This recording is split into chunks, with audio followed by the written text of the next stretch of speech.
Physiology first year ডিএমবিএস ফিজিওলজিতে আজকে আমি ব্লাডের একটা জিনিস পড়াবো, সেটা হলো ব্লাড গ্রুপিং।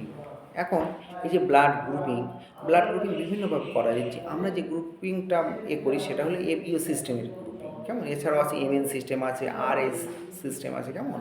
তো এবিও সিস্টেমে ব্লাডকে মোটামুটি 4টে গ্রুপে ভাগ করা যায়, এ, বি, এবি আর ও। এই গ্রুপিংটা কিভাবে করা হচ্ছে তোমার মনে পড়ছে, স্যার এটা কিভাবে ভাগ করা হচ্ছে, কোন কোন তলে কিভাবে ভাগ করো, বিষয়টি যদি একটু হালকা ক্লিয়ার করেন। দেখো, আমাদের রক্তে কিন্তু অ্যান্টিজেন আর অ্যান্টিবডি থাকে। এই অ্যান্টিজেন আর অ্যান্টিবডির উপস্থিতির উপর নির্ভর করে রক্তকে 4টে ভাগে ভাগ করা যায়। কেমন? কি হচ্ছে, কিছু কিছু ব্লাড গ্রুপিংয়ে অ্যান্টিবডি থাকছে, আবার কিছু কিছু ব্লাডে অ্যান্টিবডি থাকছে না। এই অ্যান্টিবডি যার অ্যান্টিজেন বা অ্যান্টিবডি থাকছে, আর কিছু কিছু ব্লাড অ্যান্টিজেন বা অ্যান্টিবডি থাকছে না, এর উপর ভিত্তি করেই কিন্তু ব্লাড গ্রুপিংটা করা হচ্ছে। এখন আমি যদি এ গ্রুপের রক্তের কথা বলি, এ গ্রুপে কিন্তু অ্যান্টিজেন থাকছে, অ্যান্টিবডি বিটা থাকছে, হ্যাঁ। কিন্তু বি গ্রুপের রক্তে অ্যান্টিজেন বি থাকছে আর অ্যান্টিবডি থাকছে আলফা। এবি গ্রুপের ক্ষেত্রে অ্যান্টিজেন থাকছে এবি, কিন্তু এবি গ্রুপের রক্তে কোনো অ্যান্টিবডি থাকে না। মনে থাকে তো, এবি গ্রুপের রক্তে কোনো অ্যান্টিবডি থাকে না। আবার ঠিক সেম ও গ্রুপের রক্তে কিন্তু কোনো অ্যান্টিজেন থাকে না।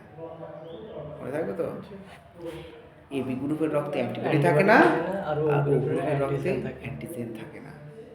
মনে থাকবে, এই হলো 4টে ভাগ। এখন তোমার কোনো প্রশ্ন আসতে পারে যে স্যার আমি কি নিজেই মোটামুটি গ্রুপিংটা করতে পারবো? হ্যাঁ, তোমার কাছে যদি এই যে কেমিক্যাল কয়েকটা থাকে তাহলে কিন্তু, বা রিয়েজেন্ট কয়েকটা থাকে তাহলেও কিন্তু তুমি ব্লাড গ্রুপিং করতে পারো। এখন তোমার আমি ব্লাড গ্রুপিং তোমার একটু বলি। ধরো একটা টেস্ট টিউবে ব্লাড নেওয়া হলো, নিশ্চয়ই তাতে কিছু অ্যান্টিকোয়াগুলেন্ট থাকবে, সেই অ্যান্টিকোয়াগুলেন্টের সঙ্গে ব্লাডটা নিয়ে ঝাঁকিয়ে নেওয়া হলো, ফলে ব্লাড সহজে তঞ্চন হবে না, ক্লট করবে না। ওই ব্লাডটাকে আমি একটা স্লাইডে নেব। কীভাবে নেব? ড্রপারের সাহায্যে একটা স্লাইড নিয়ে সেই স্লাইডের একদিকে 4-5 ফোঁটা আর একদিকে 4-5 ফোঁটা ব্লাড নিলাম সাপোজ, হ্যাঁ। নিয়ে আমি অ্যান্টি অ্যান্টি এ সিরাম আর অ্যান্টি বি সিরাম আর অ্যান্টি ডি সিরাম, এই 3টে সিরামের 3টে রিয়েজেন্ট আমি নেব।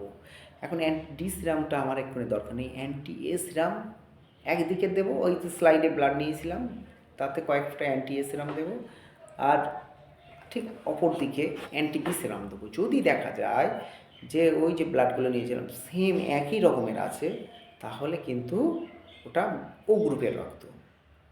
আর যদি দেখা যায় দুটোই কেটে গেছে, দুই দিকেই কেটে গেছে ব্লাডটা, হ্যাঁ, ক্লট মতো হয়ে গেছে, তাহলে ওটা এবি গ্রুপের রক্ত। যদি দেখা যায় অ্যান্টি এ দেওয়া হয়েছে যেখানে সেই জায়গাটা কেটে গেছে, তাহলে এ গ্রুপের, আর অ্যান্টি বি যেটাই কেটে গেছে সেটা বি গ্রুপের। বিষয়টা ক্লিয়ার হলো? তাহলে তো এখান থেকে মোটামুটি ব্লাড গ্রুপিংটা জানলাম, কিন্তু পজিটিভ বা নেগেটিভ সেটা তো জানতে পারলাম না। তাহলে আর একটা স্লাইড নিয়ে তাতে কিন্তু দুই দিকে তুমি ব্লাড নিলে বা একদিকেই নিলে, যদি দেখা যায় অ্যান্টি ডি সিরামটা দেওয়ার পরে সেই রক্তটা হয়তো কেটে গেছে, অ্যান্টি ডি যে সিরাম ওই স্লাইডে দেওয়ার পরে রক্তটা যদি কেটে যায়, দুধের মতো ক্লট করে যায়, তাহলে কিন্তু ওটা পজিটিভ ব্লাড। যদি না কাটে সেম থাকে তাহলে ওটা নেগেটিভ ব্লাড। তাহলে গ্রুপিংটা কিন্তু খুবই সহজ জিনিস। আর স্যার ধরো আমার কাছে আসলো, আমি সঙ্গে সঙ্গে তার হাত থেকে কিছু রক্ত নিয়ে এই স্লাইডে দিই, এক্ষেত্রে তো রক্ত কিছু সময় পরই তো জমে যাবে।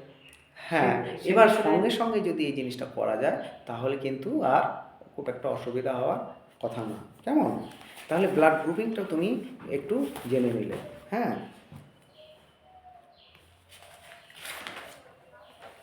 ঠিক আছে, তাহলে ব্লাড গ্রুপিং